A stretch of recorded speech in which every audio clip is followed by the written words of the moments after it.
from the night of the 5-9 hack until finally reappearing and shooting Elliot, the big question of Season 2 was, where is Tyrell Wellick? And apparently it was a farm in New Jersey. But that is not the only thing that we find out.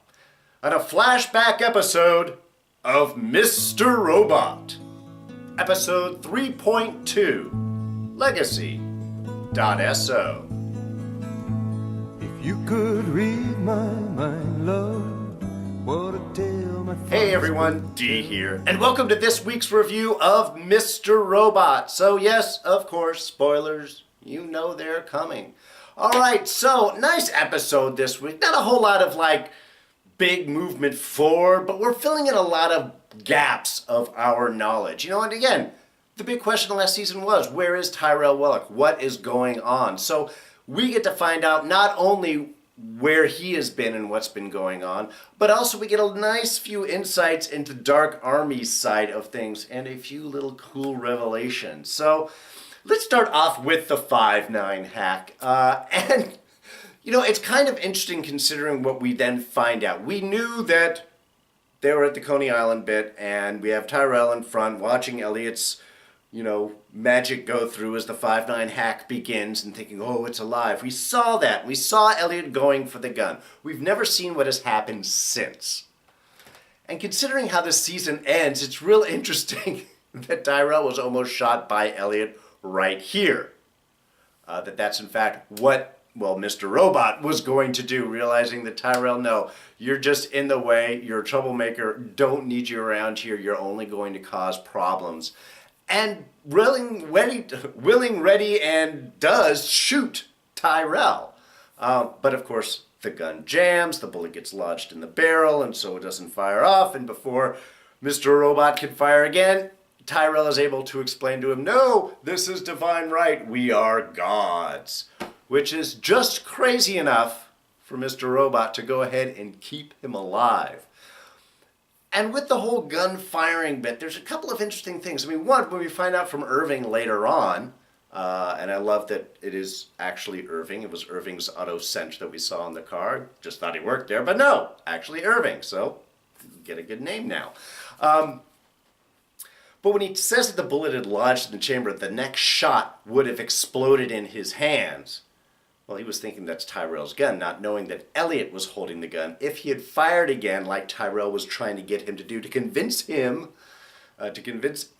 Robot, Elliot, in his mind, that Tyrell was dedicated to the cause, that gun would have blown up in Elliot's hands, and that probably not would have been much more hacking after that. So not only does the gun jamming save Tyrell's life, but then Elliot's recognition of Tyrell's insanity actually saves Elliot's, not life, but certainly hands. Which, of course, is then amusing considering that 8 months later he and Tyrell ends up using that gun to shoot Elliot. But of course, really before any of that can go down, that is when Irving shows up with his 2 Dark Army goons in the masks. Love those guys. And proceeds to carry out the rest of Dark Army's orchestrations. What we're finding out here is, in a way, how much Elliot hadn't fully planned. Tyrell certainly acknowledges that you're going to need a stage 2, that the hack isn't going to do it, they'll try and rebuild. He sees that, and Mr. Robot already has that plan going on. So I think that's part of what he recognized with Tyrell is, here's somebody else that's crazy enough, not only to be dedicated, but to see the things that Mr. Robot is seeing, the next steps that are having to go on. So, we have that going on.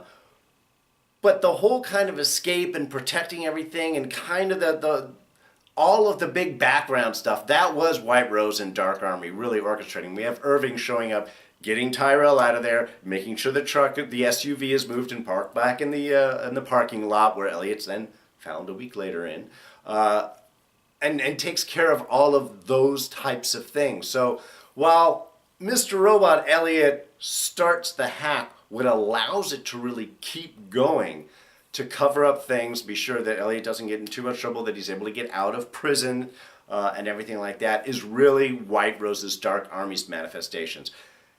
And Whiterose keeps things really close to her vest. We don't find out much more about all those true motivations. We just get constant little inklings and drippings from what Whiterose is going after. Though I do love the fact that Whiterose was trying to get support for the Trump presidency.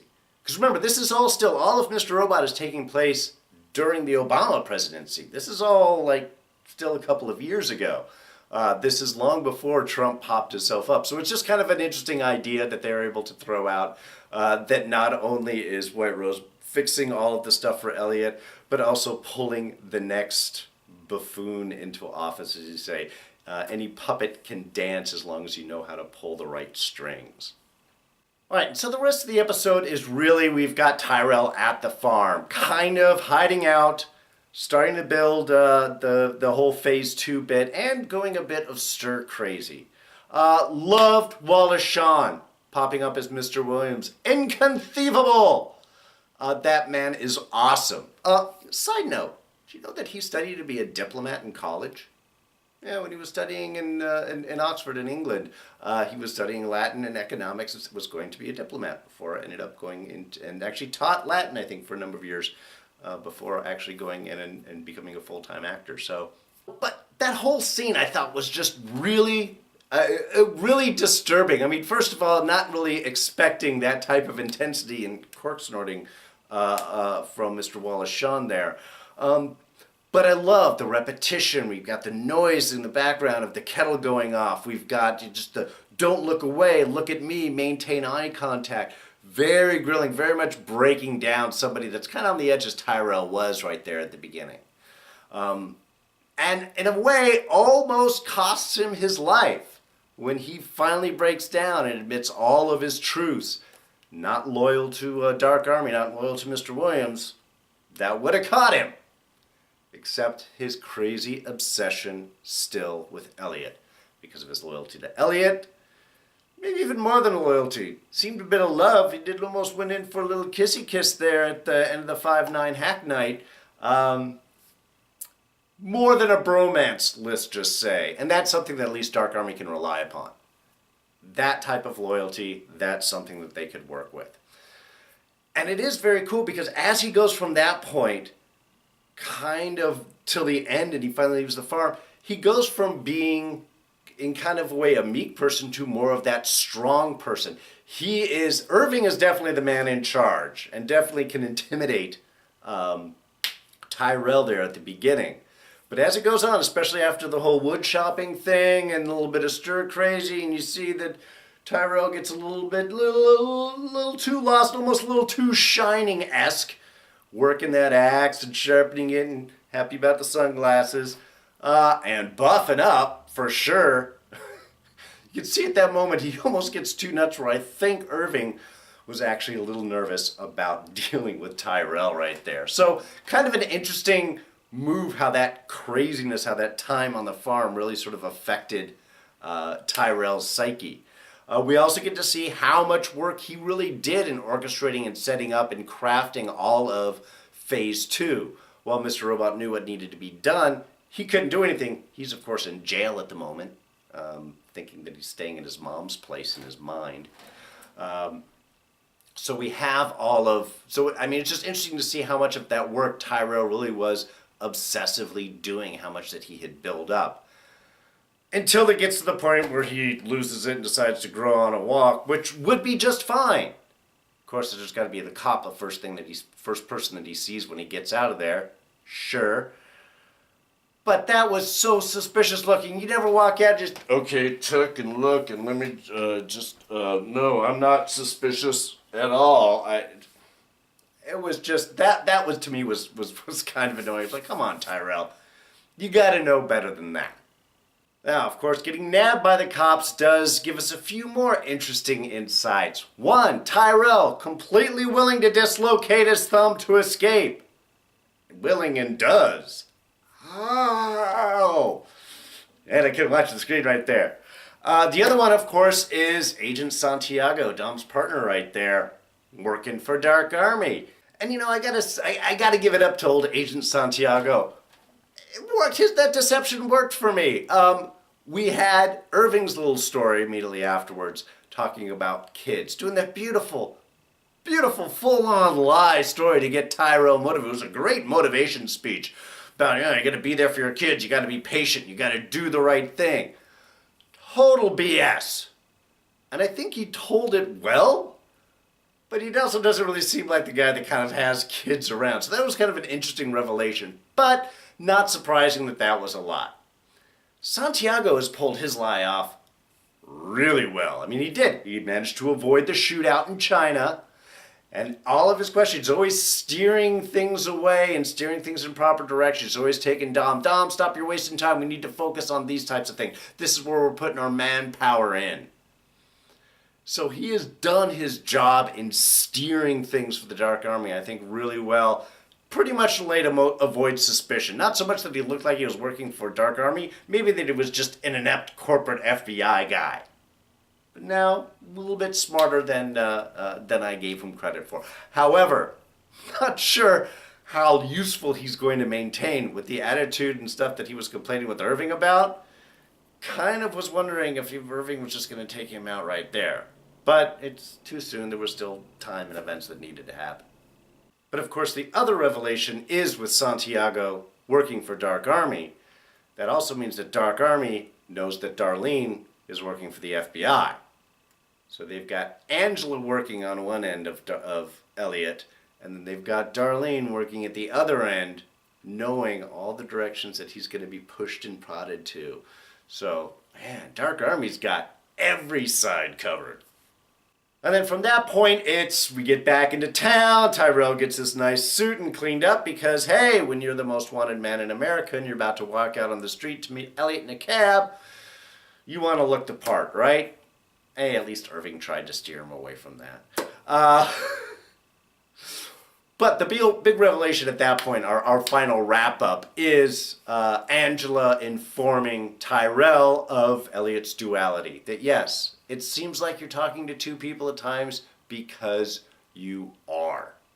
There is Elliot and there is Mr. Robot. And we get that nice final flash from the bed as Tyrell's looking at him. And you can tell, again, from Angela said, those eye contact, that strong eyes, and the quick flash to Christian Slater's face before the end. Perfect way to wrap things up and get everybody on board. All right, so our few little extra bits here. One, speaking of getting everyone on board, .so, our file type of this week, is a shared object, basically a library file used when you're booting up programs, usually C, C++. But in this sense, it is all of the information you need to run the program further. So that's sort of what this episode was. It was catching us all up, giving us all the information that we need to share and know before we can move forward with our new programs. Also does sort of relate, I think, to Tyrell's point of view, a shared object, kind of the whole Elliot the hack thing. This makes them gods. This is something they can share and do together. So the shared object is the hack between Tyrell and Elliot, of course, and Phase 2 and everything else, but also our little background library file. The twin Dark Army guys, love them. Best shot is when Tyrell comes to the farm just before he goes and talks with Mr. Williams, and they're watching the movie, and they just have the dual heads turn and look, and turn back. It was just, especially with those demon masks on, it looks so cool and creepy. It was nice seeing Cisco again for a moment, but interesting of Irving's little statement to him, let her go because when it comes down, she's protected and you're not.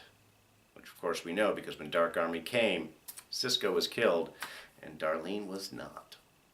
Irving, I think, was the huge takeaway from this episode. Bobby Carnival played just an amazing character. There was so much depth, there was so much dimension to Bob. I loved every scene that he was in. I loved him talking. I loved his lying. I loved when he was back talking to his other worker at the auto center about the coffee cup. Do that because people are going to think that you're just that guy and they're going to be able to more believe you.